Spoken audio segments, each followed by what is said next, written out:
আজকের আমাদের পেঁয়াজ কারি ভাতে ভাজা, আলু পেঁপে ভাতে মোলা হয়ে গেছে, বুঝতে তো হয়নি। আর এই যে লাইয়ের দম আর ডিম ভাজা আজকের আমাদের মেনু। পেঁপে ভাতের আলাদা খেতে হয়, ভাত দিয়ে মাখে না কেউ, আলাদা খাই, পেটে একই যাবে। আমি ডিম সেদ্ধ করতে দিয়েছি, ডিম ভাজা খাবো না, আমার ডিম ভাজা ভাল লাগে না। দেখো খালি দমটা করে খেয়ে দেখবে, তারপর বলবে। একদম মাংস ঝোলের মতো করেছি, লাইয়ের মানুষ ডালনা করে, আমি লাইয়ের দম করেছি, দম।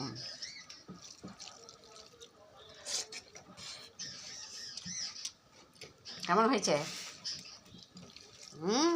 এমনি ভালো হবে না, ওবেলা ওই থাকবে, দুটো রুটি করবো, খাওয়া হয়ে যাবে।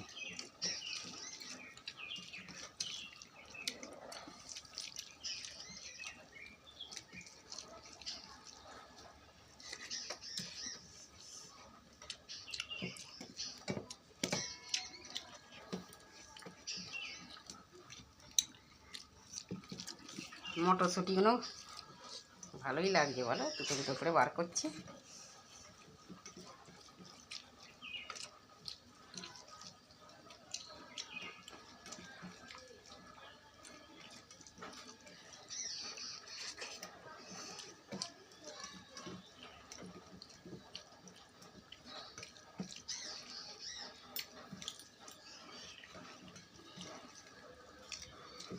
আজকে সব নাবাচ্ছে।